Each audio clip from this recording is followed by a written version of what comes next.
ሰላምና ጤና ባላችሁበት ቦታ ሁሉ ይብዛ።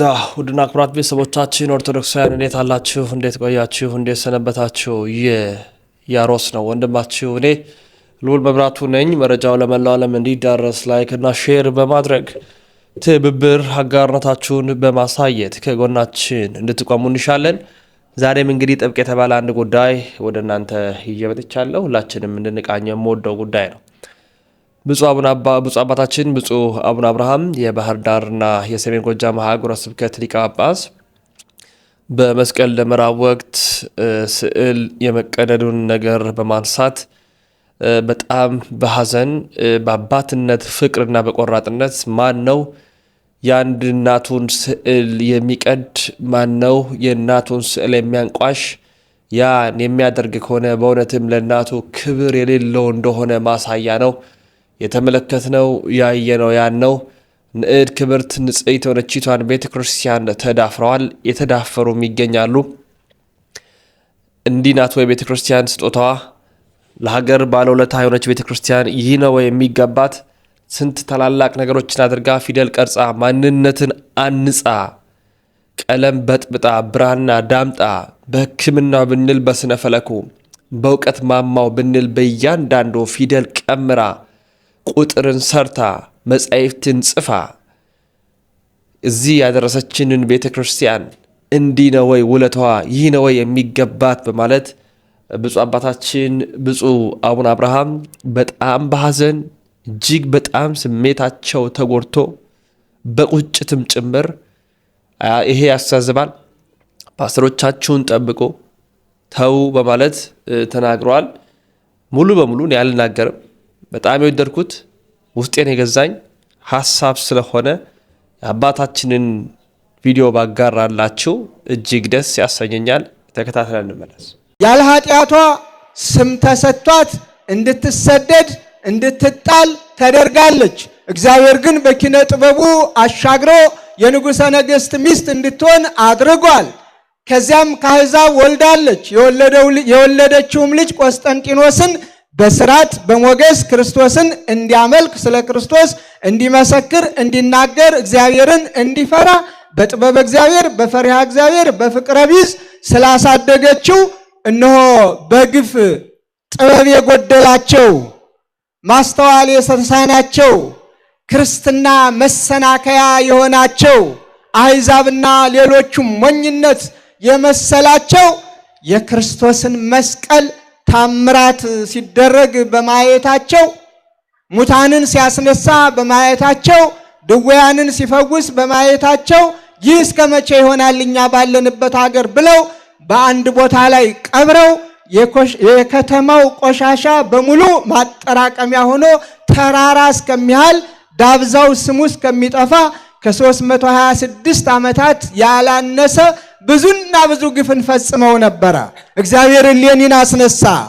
እሌኒ መስቀሉን ፈለገች። ወደ ጥንት ሀገሯ ወደ ኢየሩሳሌምም ተመለሰች።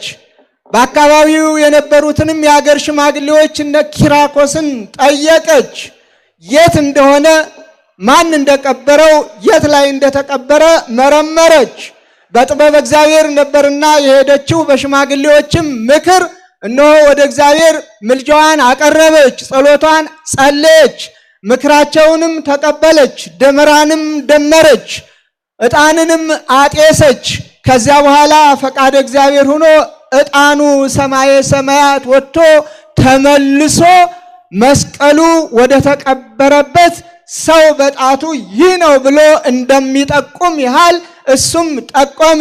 ከዚያም ላይ ሲቆፈር እነሆ ለዘመናት ተቀብሮ የነበረው መስቀል የአምላካችንና የመድኃኒታችን የኢየሱስ ክርስቶስ በቀኝ በግራው የተሰቀሉትም መስቀሎች ተገኙ። የአምላካችንን የኢየሱስ ክርስቶስን መስቀል ከነዚያ ለመለየት ደግሞ ተአምራት እንዲያደርግ ሕሙማን እንዲፈውስ በሁሉም ላይ ሲያቀርቡት የክርስቶስ መስቀል ተአምራት አደረገ። መስቀሉ ከተቀበረበት ወጣ። ምክንያቱም የተሰወረ የማይገለጥ የተከደነ ተሸፍኖ የሚቀር አንዳች ነገር የለምና እግዚአብሔር በወዳጁ አድሮ እነሆ ዛሬ መስቀሉን በዚህ አይነት መልኩ እንድናከብረው የታሪካችን ባለቤት የበጎ ነገር አብነት የሆነችውን ቅድስት እሌኒን። በአንጻሩም አብያተ ክርስቲያናት ተዘግተው ነበርና አብያተ ክርስቲያናት እንዲከፈቱ አብያተ ጣዖታት እንዲዘጉ የወሰነውን ልጇን ታላቁን ቆስጠንጢኖስን ዛሬ እናስታውሳቸዋለን። በረከታቸው ይድረሰን። መስቀሉ ከተቀበረበት ለወጣበትና በዓሉን ነው የምናከብረው። የወጣበት ሌላ ታሪክ አለው። እግዚአብሔር ይህንን ቀን እንድናከብር ስለፈቀደልን ክብርና ምስጋና ለእርሱ ይሁን እያልኩ እንኳን ደስ አላችሁ፣ ደስ ይበለን። ለዚህ ነው ቅዱስ ዳዊት አስቀድሞ በትንቢቱ ወወሀብኮሙ ትምህርተ ለእለ ይፈርሁከ ከመ ያምስጡ እምገጸ ቅስት ወይድሃኑ ፍቁራኒከ፣ ከቀስት ፊት ያመልጡ ዘንድ ለሚፈሩህ ምልክትን ሰጠሃቸው፣ ወዳጆችህ እንዲድኑ። መዝሙር 59 በቅንፍ 60 ቁጥር 4 ላይ የምናገኘው ነው። ምልክት፣ የመስቀል ምልክት ድል ያደረገው ቆስጠንጢኖስ በመስቀሉ ምልክትነት ነው። መስቀል የድል አድራጊነት ምልክት ነው። መስቀል የድልም አርማ ነው። በመስቀሉ ርኩሳን መናፍስትን እንገስጽበታለን። በመስቀሉ ሕሙማንን እንፈውስበታለን። በመስቀሉ አማትበን ራሳችንን እንባርክበታለን። የእግዚአብሔር ማደሪያዎቹ ዙፋኖቹ እንሆን ዘንድ ከሰይጣን መሳሪያነት ሰውነታችንን ሰይጣን በመሳሪያነት እንዳይጠቀምበት እናነጻበታለን፣ እንባርክበታለን። ለዚህም ነው የኢትዮጵያ ኦርቶዶክስ ተዋሕዶ ቤተክርስቲያን ከካህናቱ እስከ አማኝ ልጆቿ እናቶች በቀሚሳቸው በአንገታቸው መስቀሉን በማስጠለፍ በሰውነታቸውም ሳይቀር ካህናቱም በመስቀል የሚባርኩበት በእጃቸውም የመጾር መስቀልን ብለን ቅድም ባያችሁት ሲሰበክበት በነበረው በዚህ አይነት መልኩ በቤተ ክርስቲያኒቷም ላይ በጉልላቱ መስቀልን ከፍ አድርገን እናሳያለን። ከዚህም የተነሳ መስቀል ኃይልነ ብለን መስቀል ኃይላችን ነው፣ መስቀል መጠጊያችን ነው፣ መስቀል ቤዛችን ነው፣ መስቀል ሞገሳችን ነው፣ መስቀል መድኃኒታችን ነው ብለን መስቀሉን ከፍ አድርገን እንድናከብረው እግዚአብሔር ሰጥቶናልና ስሙ የተመሰገነ ይሁን። እግዚአብሔር ይባርክልን። መስቀሉ የቃል ኪዳንም ዙፋን ነው። አትርሱ ይሄንን ቅድም የተነበበውን ወንጌል። መስቀሉ የቃል ኪዳን ዙፋን ነው። በመስቀሉ ላይ ያለ ነው መድኃኒታችን ኢየሱስ ክርስቶስ ለዮሐንስ እነሆ ልጅሽ፣ ለዮሐንስ ልጅሽ ይህ ነው። በዮሐንስ ሁላችንም እዚህ ያለ ነው የቅድስተ ቅዱሳን የድንግል ማርያም ልጆች ነን፣ የአስራት ልጆች ነን። ለዮሐንስ ደግሞ እነኋት እናትህ፣ ለዮሐንስ እናቱና እንደተሰጠች ሁሉ ቅድስተ ቅዱሳን ድንግል ማርያም ለኛ እናታችን ናት፣ እንደ ዮሐንስ ሆነን። ስለዚህ ቅድስት ቤተ ክርስቲያናችን በአፈ ታሪክ ወይም ደግሞ በልብ ወለድ ሳይሆን የምትናገረው በቅዱስ ወንጌል የተመዘገበውን ቅድም የዮሐንስ ወንጌል ምዕራፍ 19 ላይ ሲነበብ ሰምታችሁታል። በመስቀሉ ላይ ተሰቅሎ እያለ ዓለምን ለማዳን እነሆ ልጅሽ ብሎ ዮሐንስን ለእመቤታችን እነኋት እናትህ ብሎ እመቤታችንን ለዮሐንስ ነውና የሰጠ። እኛም ልጆቿ ሁነን ዛሬ ወትረ ድንግል ማርያም ምንጊዜም ድንግል ማርያም ብለን ኦርቶዶክሳውያን ከፍ ከፍ እናደርጋታለን። የአምላካችን የመድኃኒታችን የኢየሱስ ክርስቶስ እናት ብለን በእናትነቷ ከፍ አድርገን በአማላጅነቷ እንማጸናለን። ይህንን ያላወቁ ይህንን ያልተረዱ አዲስ አማኝ እግዚአብሔር አይጣልባችሁ። አዲስ አማኝ ታውቃላችሁ? አቤት አዲስ መናኝ አዲስ አማኝ በጣም አደገኞች ናቸው። ወደ ገዳም ስትሄዱ አዲስ አማኝ አዲስ መናኝ በጣም አደገኛ ነው። ጾሙ አይርበውም፣ ሰግዶ አይደክመውም፣ ጸልየውም አይሰለችም። ገና አዲስ ነው። ፈተናውም አልከበደውም። መጀመሪያ ሰይጣን ላመሉ በልበል ነው የሚለው። ዝም ብሎ ከፍ ከፍ ያደርገዋል። ያለ መሰላል የወጣን ሰው ያለ መሰላል ሲወርድ ይታያችሁ። አይደለም ያለ መሰላል ወጥቶ በመሰላል ወርዶ መሰላሉ ቢነሳ ያወዳደቁ ክፋት ተመልከቱ። መሰላል የለም ግን ሰይጣን መሰላል ይሆንና ሰማየ ሰማያት ይዋጠዋል። እነዚያ ስንት ዘመን የደከሙ ባሕታውያኑን የጸሎት ሰዎችን የጾም ሰዎችን እውነተኞችን እናንተ ዝም ብላችሁ ነው እዚህ ገዳም የተቀመጣችሁ፣ መች ጸለያችሁ፣ መች ሰገዳችሁ፣ መች ጾማችሁ ይላል። እሱ በ3 ቀን 1 ቀን ነው መመገበውም ሊል ይችላል፣ ይረዳዋል ሆን ብሎ። ከተወሰነ ጊዜ በኋላ ግን ሁሉም የለም፣ ሁሉንም ጥሎት ይኮበልላል። ይሄ የአዲስ መናኝ ጠባይ ነው። አዲስ አማኝ ሲሆን ደግሞ ሰው እንደው ቀጥታ ቃል በቃል ከእግዚአብሔር ጋር የተነጋገረ ነው የሚመስለው። በህልሙም በውኑም በሐሳቡም ዛሬ እግዚአብሔር እየተገልጦልኝ ነው የሚል። ወደ ኢየሱስ እየከሄርን ደግሞ ሌላ ይሆናል ታሪኩ፣ በጣም ሌላ ይሆናል ታሪኩ። እንዲህ አይነት ሰዎች ዛሬ ብቅ ብቅ ብለዋል። ይልቁንም በዓል ስናከብር ህዝባዊ በዓላት ህዝብን ከህዝብ የሚያገናኝ ሰላምን ፍቅርን የምናውጅበትን አብረን እንብላ፣ አብረን እንጠጣ፣ እንተዛዘን፣ ሰላም ይኑረን፣ ጎረቤት ከጎረቤቱ፣ መንደር ከመንደሩ፣ ሀገር ከሀገሩ፣ ቤተሰብ ከቤተሰቡ፣ ባል ከሚስቱ፣ ሚስት ከባሉ፣ ልጆች ከወላጆቻቸው፣ ወላጆች ከልጆቻቸው ጋር በሰላም እንኖር ብላ ቤተ ክርስቲያን በምታውጅበት ጊዜ በዓሉ እንዲደበዝዝ፣ መልኩ እንዲቀየር፣ ሐሳቡ እንዲለወጥ፣ ከአደባባይ በዓልነት ወደ ቤት እንዲመለስ በክፉ ሴራና ምቀኝነት እዚህ ግቡ የማይባሉ ሕፃናት ገና ተወልደው ያላደጉ ሳይቀሩ ራሳቸውን ከመካሪ ካስተማሪ ገና ያለዩ አስተማሪዎቹ ነው የስድብ መለማመጃ አድርገዋት ቤተ ክርስቲያኒቱን ስም ሲሰጧት እናያለን። የድፍረት ደግሞ በእመቤታችን ላይ ይሄ እየበዛ ሄዷል። አለማወቅ፣ አለመረዳት። ማን ነው ከናንተ ውስጥ አንድ ጓደኛችሁ ወላጅ እናትን አጣሎ ፎቶዋን መቅደድ አይደለም ማጨማደድ አይደለም ስም አጠራሯን ዝቅ አድርጎ ቢጠራ የሚታገስ ማን ነው? እሱ ካለ ልጅነቱ ያጠራጠራል። የእናት ፍቅር የሌለውም ያሰኘዋል ካለ ዝም የሚል። ለዚህም ነው ኦርቶዶክሳውያንም እናታችን ስትነካ ዝም የማይሉት። እኔና እኔን መሳዮች ለማስታመም ለማስተማር ትዕግስትን ለማዘውተር ቀስ በቀስ ብለን በሕግ እንሂድ ስንል ወጣቱ ደግሞ ትዕግስቱ ያልቅና ለምን ይላል። ለምን አልክ አንለውም። እናቱ ናታ የተገሰጸች፣ የማይደፈር ነው የተደፈረው። ስለዚህ ለዚህ ልብ አድርጉ።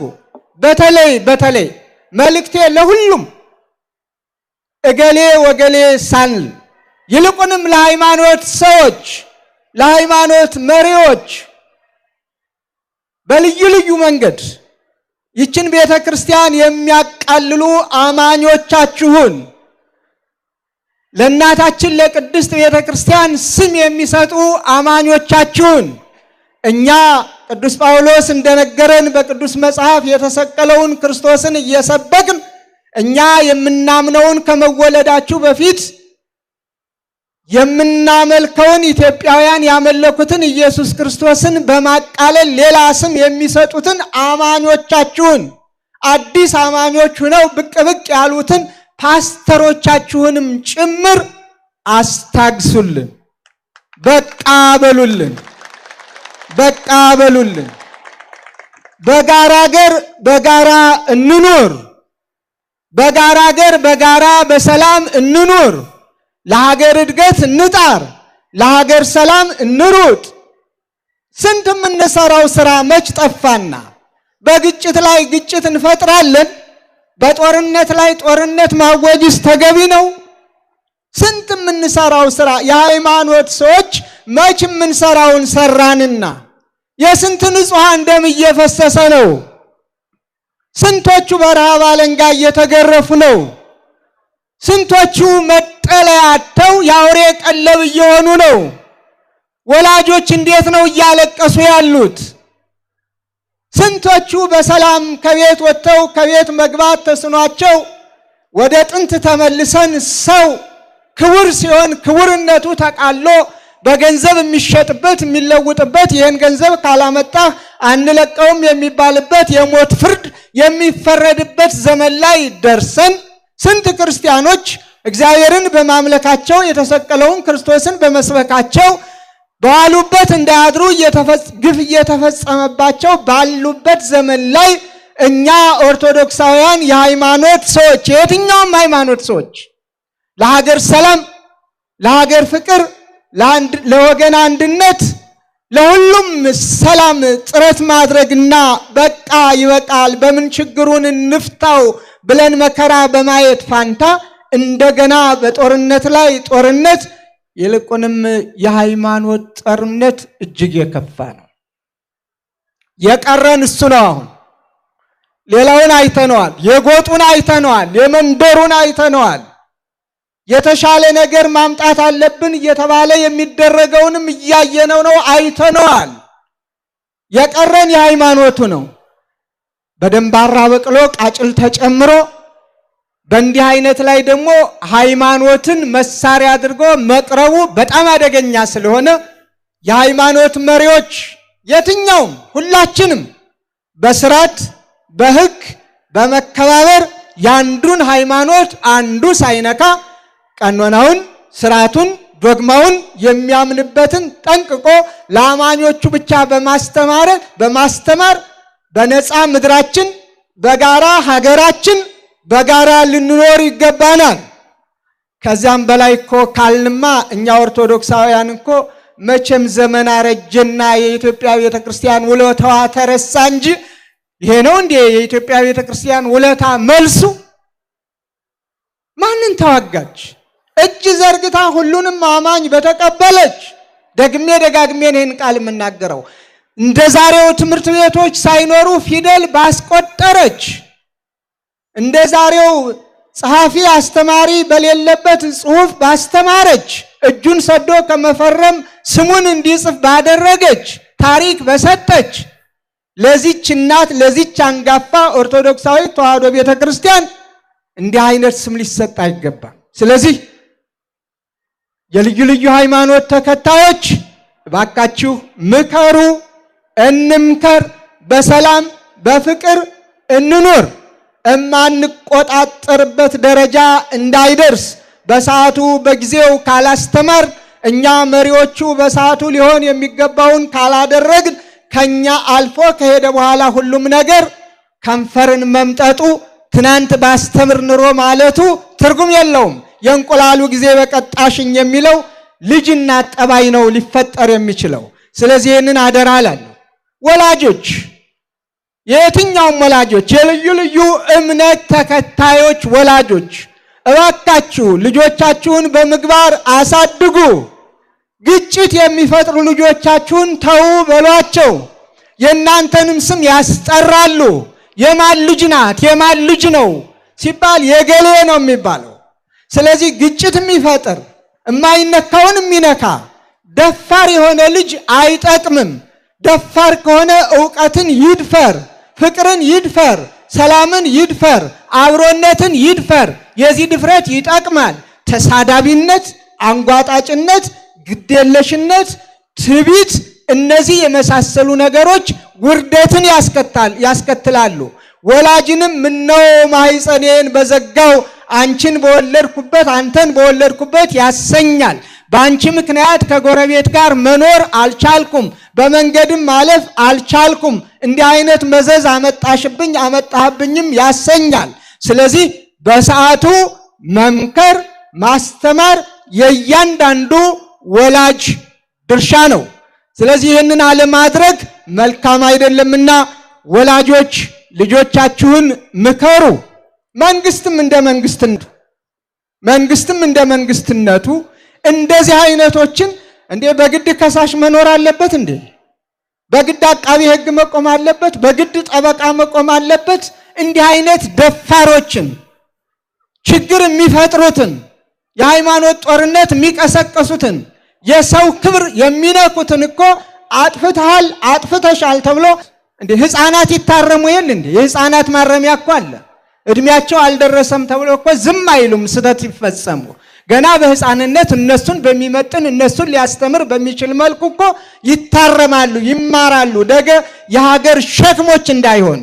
ስለዚህ እንደዚሁ ሁሉ እንደነዚህ አይነቶችን ግጭት ፈጣሪዎች ተው እረፉ ብሎ ማረም አንዱ ትልቁ ስራው ሊሆን ይገባል። ስለዚህ ሁላችንም ድርሻችንን ይዘን ከሰራን ሀገራችን ሰላም ይኖራታል፣ ፍቅር ይኖራታል፣ አንድነት ይኖራታል። ማንም ሰው የራሱን እምነት ብቻ ይስበክ፣ በተፈቀደለት ቦታ በራሱ ክልል በራሱ የራሱን ስርዓት ህግ እምነት መናገር ይችላል። በየአደባባዩ እየወጡ በየመንገዱ እየቆሙ ይችን ታላቅ ቤተክርስቲያን መሳደብ፣ ማንጓጠጥ፣ መስጠት የተለመደ ሆኗል።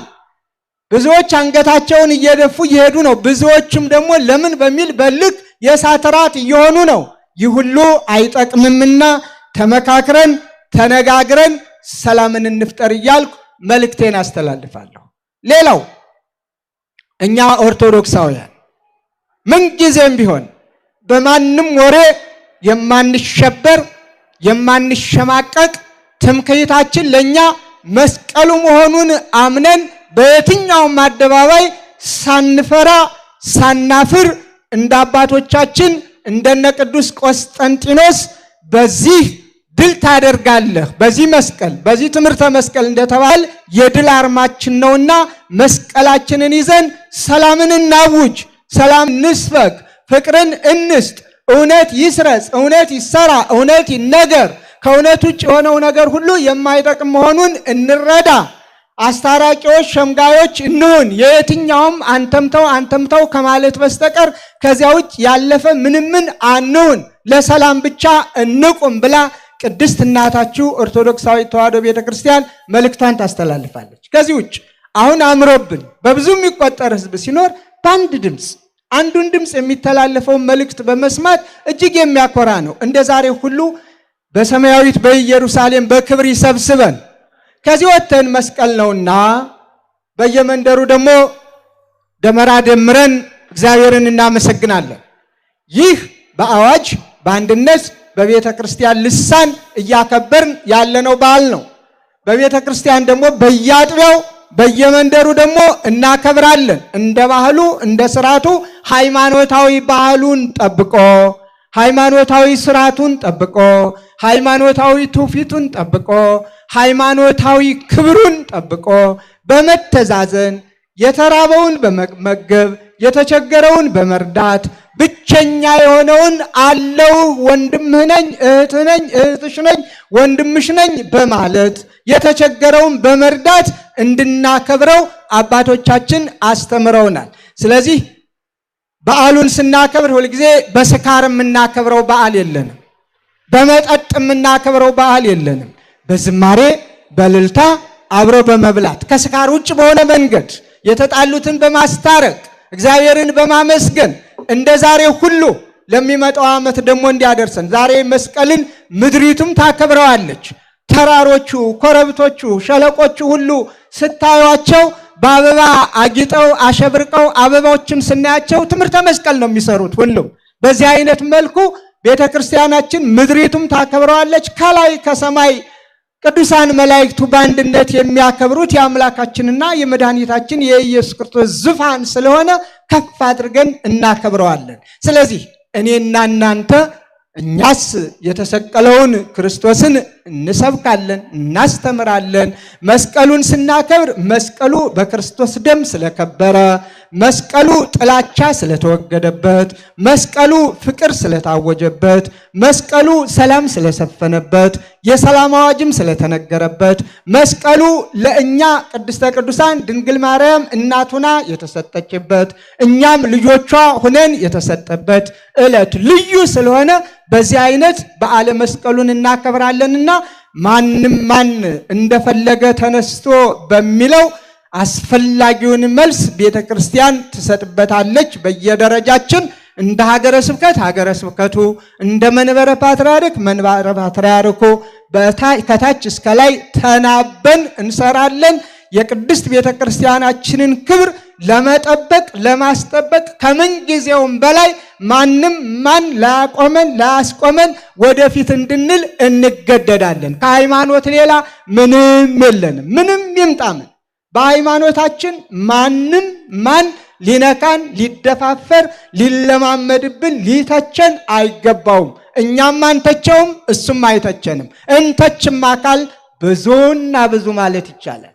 ግን ምን አለ ይቺ ቤተክርስቲያን? ይቅርታ ትንሽ መስቀሉንም ስናበራው እንደው ጨለም እንዲል ብዬ ነው ሰዓት እየወሰድኩ ያለሁት። አለበለዚያ በቀን ብናቀጣጥለው በደንብ ስለማይታየን ነው።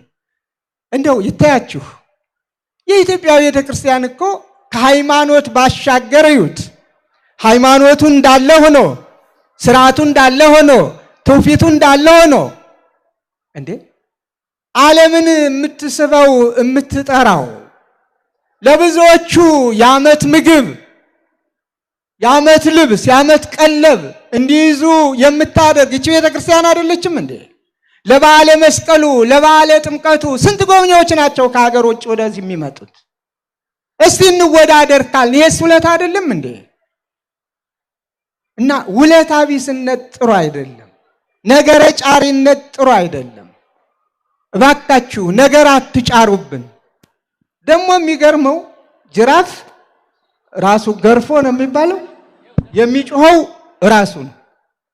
ራሳቸው ጮኸው አስጮኸው ኋላ ይችሉበታል። ዘዴውን መቼም በደንብ ተክነውበታል። የኛን የዋሁን ለምን ብሎ ግፍጥ ሲል ዕዳ በደሉን እዚያ ወጣት ላይ እዚያ ካህል ላይ ይዘረግፉታል። ይሄ በእግዚአብሔር ፊት አያዋጣም። የሽንገላ ከንፈር ሁልጊዜም ዝም የሚልበት ጊዜ ይመጣል። መስቀሉን የደፈኑት ዝም ብለዋል። መስቀሉን የቀበሩት። የተወዳችሁ ቤተሰቦቻችን የዛሬ መረጃዎቻችን ይህን ይመስላሉ። መረጃው ለመላው ዓለም እንዲዳረስ ላይክ እና ሼር በማድረግ ትብብር ጋርነታችሁ በማሳየት ከጎናችን እንድትቆሙ የሻትኩኝ ተሰነባበትኩኝ። ሰናይ ቆይታ ይሁንላችሁ።